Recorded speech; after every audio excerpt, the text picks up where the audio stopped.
নমস্কার, সবাইকে স্বাগত জানাচ্ছি আজকের ভিডিওতে। আশা করি এতদিনে সবার কাছে ধারণাটা স্পষ্ট হয়ে গেছে যে 3 মার্চ মাদ্রাসা সার্ভিস কমিশনের পরীক্ষা হতে চলেছে। আপনারা সবাই জানেন এই চ্যানেলে বাংলা বিষয়ে যে প্রস্তুতিগুলো দেওয়া হয় সেগুলো সবগুলোই স্কুল সার্ভিস কমিশন, মাদ্রাসা সার্ভিস কমিশন এবং অন্যান্য যে সমস্ত বিষয়, অন্যান্য যেসব পরীক্ষাগুলো রয়েছে সেই ওরিয়েন্টেড প্রিপারেশন দেওয়া হয়। সুতরাং বাংলা বিষয়ে এবং তার সিলেবাস, টোটাল সিলেবাসটা নিয়ে আলোচনা করে কিভাবে এই অল্প সময়ের মধ্যে আপনারা পরীক্ষাটাই পাস করতে পারবেন তার একটা সঠিক গাইডলাইন দেওয়ার চেষ্টা করব। প্রথম থেকে শেষ পর্যন্ত ভিডিওটাতে থাকলে আশা করা যায় একটা রূপরেখা আপনাদের সামনে পরিষ্কার হয়ে যাবে। এমন নয় যে ভিডিওটা দেখা মাত্রই আপনারা পরীক্ষায় গিয়ে 90 পেয়ে যাবেন। এই নিশ্চয়তা আশা করি কেউই দিতে পারে না। কিংবা এখানে পড়লে কিংবা কোনো একজনের কাছে পড়লেই যে আপনি 90 পেয়ে যাবেন এই নিশ্চয়তাও কেউ দিতে পারে না। কিন্তু রাস্তাটা দেখানো যেতে পারে যে কিভাবে পড়াশোনাটা করলে, এবং যেহেতু এত অল্প সময় হাতে রয়েছে, আজকে 20 তারিখ জানুয়ারির, ফেব্রুয়ারির 20 তারিখ এবং তারপরেই 3 তারিখ মার্চের খুব বেশি দিন নেই। স্বাভাবিকভাবে মাস খানিক, 1 মাস সময়ই আমরা ধরে নেব এবং লাস্টের কিছু দিনকে আমরা মক টেস্টের জন্য রাখতে পারি, কিংবা কেউ পড়া ধরে দিল আমাদের এরকম, কিংবা যদি কেউ কোথাও কোচিং করেন তাহলে সেখানে তো পড়া ধরাধরির কিংবা মক টেস্ট নেওয়ার একটা ব্যবস্থা থেকেই যাবে। তো পরীক্ষা যখন থেকে ডেটটা ঘোষণা করা হয়েছে তারপর থেকে প্রচুর ফোন আসছে, SMS আসছে, প্রচুর অগুন্তি, যে পড়ার জন্য, কিংবা পড়লেই কি চাকরি হয়ে যাবে, কিংবা কি ধরনের নোটস দেওয়া হবে, কিংবা কিভাবে ব্যাকরণ দেওয়া হবে, এই অল্প সময়ে কিভাবে শেষ করাবেন সিলেবাসটা, এইরকমভাবে হাজারো খানিক SMS আসছে। সবার রিপ্লাই দেওয়া সম্ভব হয়ে ওঠে না, আর দেওয়াও যায় না এতগুলো প্রশ্নের উত্তর। সে কারণে আজকের ভিডিওটা করা হচ্ছে যাতে সিলেবাসটা ধরে কিভাবে আপনারা নিজেরা চাইলে নিজেরাই পড়তে পারেন। স্কুল সার্ভিস কমিশনের প্রিপারেশন নেওয়ার জন্য কারোর কাছে হয়তো না পড়লেও চলে, নিজেরাও পড়া যায়। অ্যাকচুয়ালি ঘটনাটা বলতে কি, রাস্তা, জায়গাটা, আমাদের উদ্দেশ্য কোথায় যাওয়ার, আমরা কোনো একটা কোথাও যদি ধরে নিই, আমার গন্তব্যস্থল শিয়ালদা, তাই বলে তো আমি রানাঘাট থেকে হেঁটে যেতে পারবো না। আমি তো পথটা চিনি, সবাই চেনে পথটা, যে কৃষ্ণনগরে থাকে সেও জানে শিয়ালদা কোন দিক দিয়ে যেতে হয়, যে বনগা থাকে সেও তাদের রুট দিয়ে রাস্তা চেনে। তাই বলে কি হেঁটে কেউ চলে যেতে পারবে? যেতে পারবে না। হ্যাঁ, যাওয়া যাবে, কিন্তু সেটা দীর্ঘমেয়াদী একটা প্রসেস বলা যায়, দীর্ঘমেয়াদী পরিকল্পনা।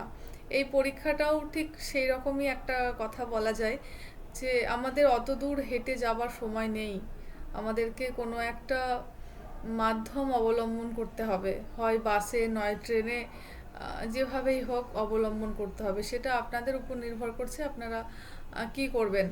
বেফাঁস মন্তব্য করবেন না কাউকে, যে কে কার রিচ বাড়ানোর জন্য, কিংবা কেউ কোচিং বিজনেস করার জন্য, কিংবা এক্সেট্রা এক্সেট্রা যা আছে, এই সমস্ত বেফাঁস মন্তব্য করে নিজের মাথাটা এই মুহূর্তে হ্যাং করার প্রয়োজন নেই কারোর।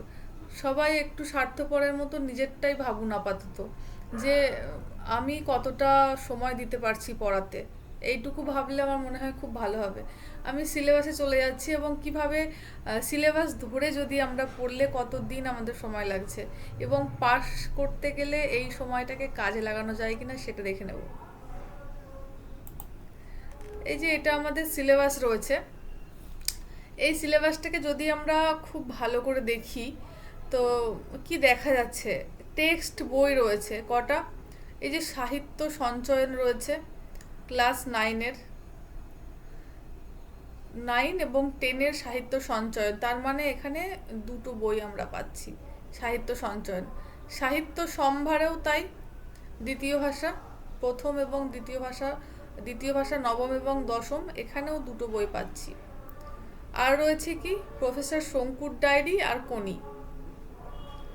তাহলে আমাদের টোটাল বই হচ্ছে 2, 2, 4, 2, 6টা বই।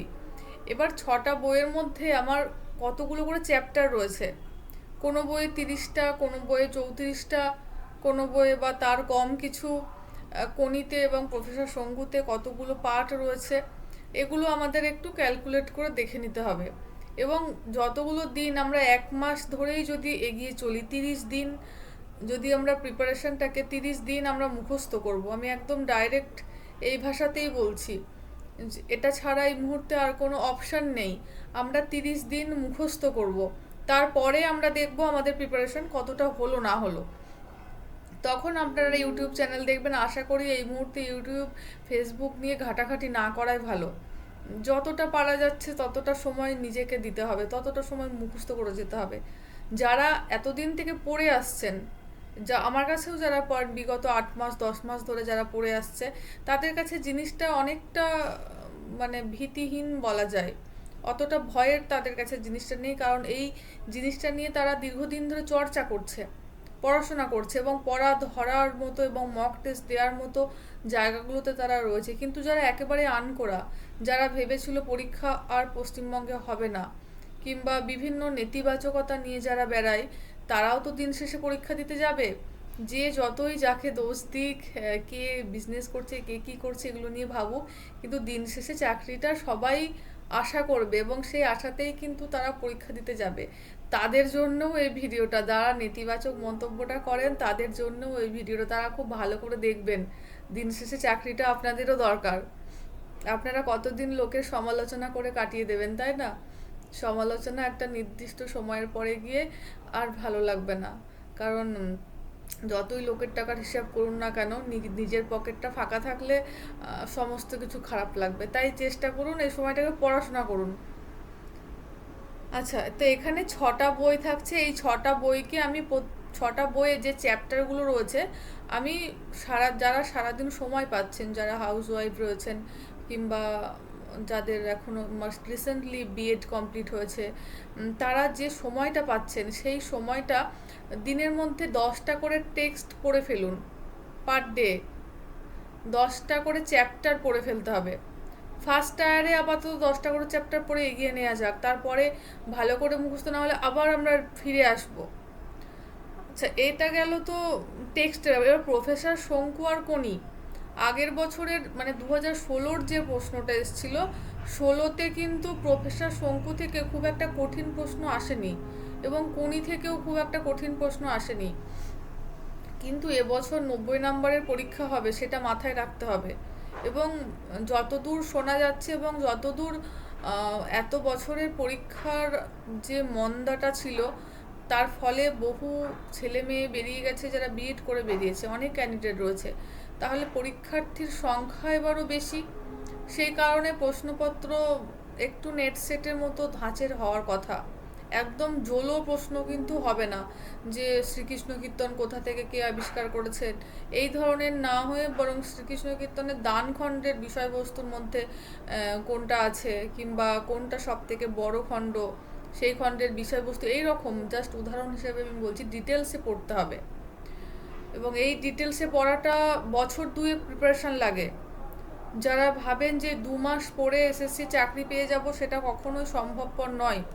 2 মাসের সিলেবাস সেটা নয়। এবার যা প্রশ্ন হবে, পরীক্ষাটা দিলেই আশা করি বুঝতে পারবেন যে এত 1 মাস মাত্র পড়বো আর 1 মাসেই আমি কোথা থেকে একটা নোট কিনে নিয়ে 1 মাসেই আমি চাকরি পেয়ে যাবো, সেটা সম্ভব নয়। সত্যি মানে শুনতে খারাপ লাগলেও এটা সম্ভব নয়।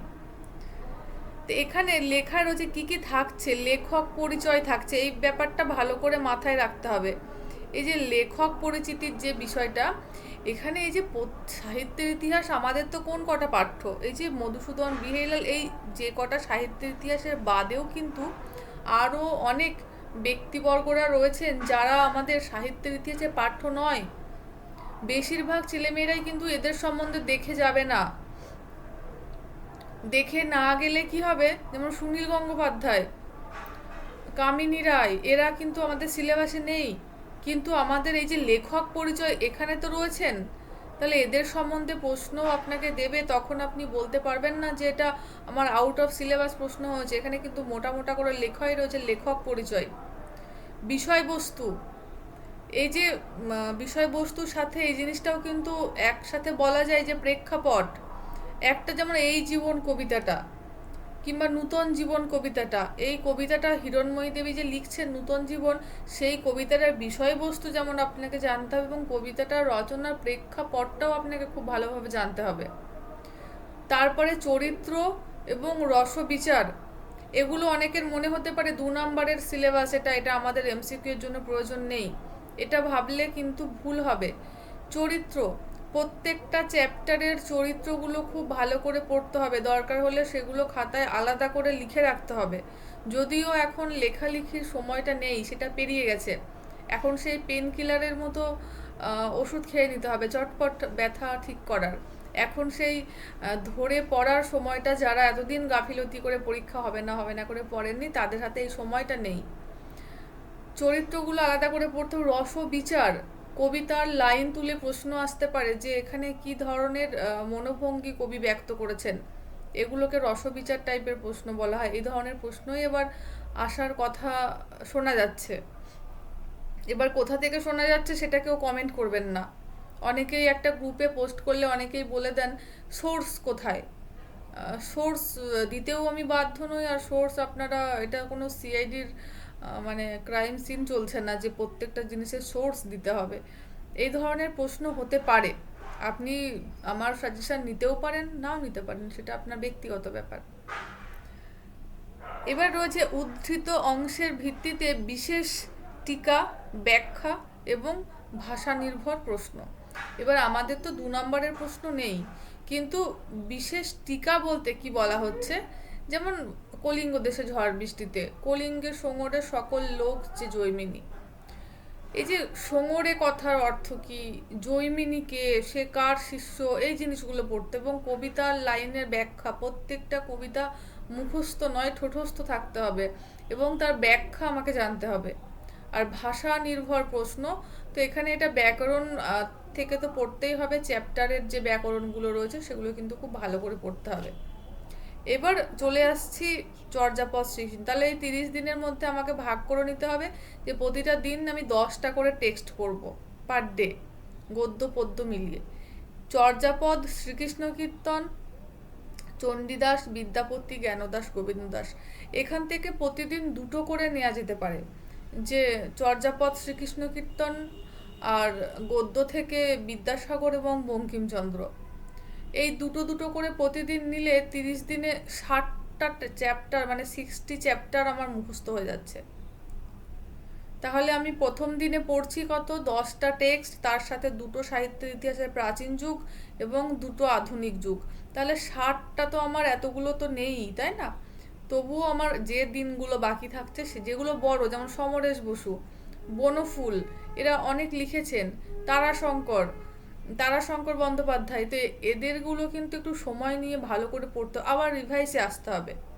তাহলে এইভাবে আমরা সাহিত্যের ইতিহাসটা পড়ে শেষ করতে পারি। এইবার আমাদের একটা বড় অংশ জুড়ে রয়েছে, আমি ইসলামী সাহিত্যটা পরে আসছি, ইসলামী সাহিত্যের ব্যাপারে। বাংলা সাহিত্যের নতুন দিগন্ত, অনুবাদ অনুষঙ্গ রয়েছে। তো এখানে নোট বইয়ের কথা আমি কখনো সাজেস্ট করব না যে আপনারা নোট বই পড়ুন। এগুলো ভারতীয় সাহিত্যে কালিদাস, শূদ্রক, যারা গ্র্যাজুয়েশন করেছেন তখন কালিদাস, শূদ্রক, মোটামুটি এগুলো পাঠ্য ছিল। সেগুলো সংস্কৃত সাহিত্যের ইতিহাসের কোনো বই, টেক্সট বই কিনতে পারেন, কলেজ স্ট্রিটে গেলে এই ধরনের অনেক বই পাওয়া যায়, কিংবা যারা কোনো স্যারের কাছে, ম্যাডামের কাছে পড়েন, তারা তো সেখান থেকেই পেয়ে যাচ্ছেন। কিন্তু যারা কোথাও পড়েন না, তারা ভারতীয় সাহিত্য, আধুনিক আধুনিক আন্তর্জাতিক সাহিত্যও তাই, ইংরাজি সাহিত্যের ইতিহাসের একটা বই পাওয়া যেত, গ্র্যাজুয়েশনে পাঠ্য ছিল ইংরেজি সাহিত্যের ইতিহাস, সেই নোটগুলো থেকেও পড়া যেতে পারে। এবং এর যে বই পাওয়া যায়, কলেজ স্ট্রিট গেলে অনেক টেক্সট বই পাবেন, কোনো নোট বই পড়বেন না, সেখানে অনেক ভুল থাকে। তো এগুলোও যদি আমরা প্রত্যেক দিন যদি একটা করে পড়তে পারি, তাহলে এই 10টা টেক্সট, দুটো দুটো 4টে, আর এর সাথে একটা করে নেব, একটা কালিদাস, একটা শেক্সপিয়ার। 30 দিন হাতে সময় রয়েছে, অনেক সময় রয়েছে। তো এইভাবে পড়া যেতে পারে। এইটা গেল আমার টেক্সচুয়াল ব্যাপারটা। এবার ব্যাকরণ, যেটা মেন জিনিস, যেটা নিয়েই এত সমস্যার সৃষ্টি হবে। এখানে রয়েছে ইংরাজি সাহিত্যের, ইংরাজি থেকে বাংলায় অনুবাদ, মানে ট্রান্সলেশন। যেহেতু আমাদের এমসিকিউ নয়, সেই কারণে আমাদের ট্রান্সলেশন সেই বড় বড় ট্রান্সলেশনগুলো আসবে না। ইডিএম ফ্রেজ যে ট্রান্সলেশনগুলো রয়েছে, ওয়ান ওয়ার্ড সাবস্টিটিউশন যেগুলো রয়েছে, সেগুলো মুখস্থ করে ফেলতে হবে। গ্রুপ ভার্বগুলো রয়েছে, গ্রুপ ভার্বগুলো পিকে দে সরকারের বই থেকে একদম মুখস্থ করে ফেলতে হবে। এবং যে বিভিন্ন ফ্রেজ টাইপেরগুলো রয়েছে, ইডিয়ামস রয়েছে, ওয়ান ওয়ার্ড সাবস্টিটিউশন রয়েছে, সেগুলো পড়লেই আশা করি ইংরেজি থেকে বাংলায় অনুবাদগুলো পারা যাবে। ব্যাকরণগুলো প্রত্যেকটা চ্যাপ্টার ধরে ধরে বুঝতে হবে। প্রথমে রয়েছে ধ্বনির চ্যাপ্টার, এগুলো তো মুখস্থ করার কিছু নেই, এগুলো আপনাকে অবভিয়াসলি কারোর কাছে পড়তে হবে না। এবং আপনি যদি অনেক ইউটিউব চ্যানেলেও এগুলো দিয়ে থাকি, বিভিন্ন ব্যাকরণের চ্যাপ্টারগুলো, আপনারা কমেন্ট করে জানাতে পারেন এই ভিডিও দিয়েতে, কমেন্ট সেকশনে গিয়ে, যে কোন ব্যাকরণের কোন পার্টগুলো দিলে আপনাদের সুবিধা হবে, আমি সেরকম দেওয়ার চেষ্টা করব। কারণ শুধু এমসিকিউ পড়ে ব্যাকরণ পাস করে আসা যাবে না। সন্ধি থেকে কিন্তু সূত্রগুলো ভালো করে পড়তে হবে, যে সূত্রগুলো রয়েছে সেই সূত্রগুলো ভালো করে দেখতে হবে। শব্দ গঠন রয়েছে, উপসর্গ, অনুসর্গ, ধাতু ও প্রত্যয়, এগুলো তাই বাংলা শব্দ ভাণ্ডার রয়েছে। বামনদেব চক্রবর্তীর বই নির্দ্বিধায় পড়তে পারেন, আর কালীপদ চৌধুরী পড়তে পারেন, পিয়াচার্য পড়তে পারেন। শব্দ ও পদ রয়েছে, বিশেষ্য, বিশেষণ, সর্বনাম, অব্যয়, ক্রিয়া, এর বিস্তারিত আলোচনা। কারক রয়েছে এবং সমাস রয়েছে, সমাসের পরিভাষা ও তাদের ব্যাখ্যা, শ্রেণীবিভাগ, মানে সমাসের টোটাল ব্যাপারটা এখানে পড়তে হবে। বাক্যতে রয়েছে বাক্য নির্মাণের শর্ত, যোগ্যতা, আকাঙ্ক্ষা, আসক্তি, মানে বাক্যর চ্যাপ্টারটা খুব সুন্দর করে কিন্তু এখানে বুঝতে হবে, না বুঝলে বাক্য থেকে এখানে উত্তর করে আসা যাবে না। বাক্যের রূপান্তরও রয়েছে, মানে সরল বাক্য থেকে জটিল বাক্য, জটিল বাক্য থেকে যৌগিক বাক্য, মানে যাই বললাম, সরল বাক্য থেকে জটিল বাক্য এবং সরল থেকে যৌগিক। তো এই জিনিসগুলো কিন্তু গঠনগত যে ব্যাপারটা রয়েছে এটা ভালো করে পড়তে হবে। আর রয়েছে বাচ্য। তো এই ব্যাকরণও প্রত্যেক দিন আমাকে একটা করে চ্যাপ্টার আমি ধরেই পড়তে হবে। ধ্বনি পরিবর্তনের চ্যাপ্টারটা যদি আমি একদিনে পড়া, তো এটা সম্ভব নয়, কিন্তু পড়তে হবে এখন, যেহেতু সময় নেই আমাদের হাতে। আর এই মাদ্রাসার প্রিপারেশনটা যদি ভালো করে নেওয়া যায়, তাহলে সামনে এসএলএসটি পরীক্ষাও, অনেকে অনেক কিছুই বলবে পরীক্ষা হবে না, কিন্তু কোনো না কোনো দিন তো হবেই। সেই ধৈর্যটা রেখে আপনাকে পড়াশোনা করতে হবে। এখন নিজের সাবজেক্টকে দুষে লাভ নেই, কিংবা নিজের দেশকে দুষেও লাভ নেই, যে আমি বাংলা নিয়ে কেন পড়েছিলাম। এখন তো আপনার পক্ষে সায়েন্স নিয়ে পড়া সম্ভব নয়, আপনি বাংলা নিয়েই পড়েছেন এবং বাংলাতেই আপনাকে চাকরি পেতে হবে। এই মনোভাব নিয়ে আমাকে রেডি থাকতে হবে পরীক্ষার জন্য। তো এই পর্যন্তই থাকছে আজকের ভিডিওতে। আগামীকাল চেষ্টা করব আমি এর এমসিকিউ, কিংবা আপনাদের যদি মনে হয় বিষয়ভিত্তিক আলোচনা দরকার, আপনারা আমাকে জানাতে পারেন, আমি সেই ধরনের আলোচনা করব। সবাই পড়াশোনা করবেন, ভালো থাকবেন সবাই।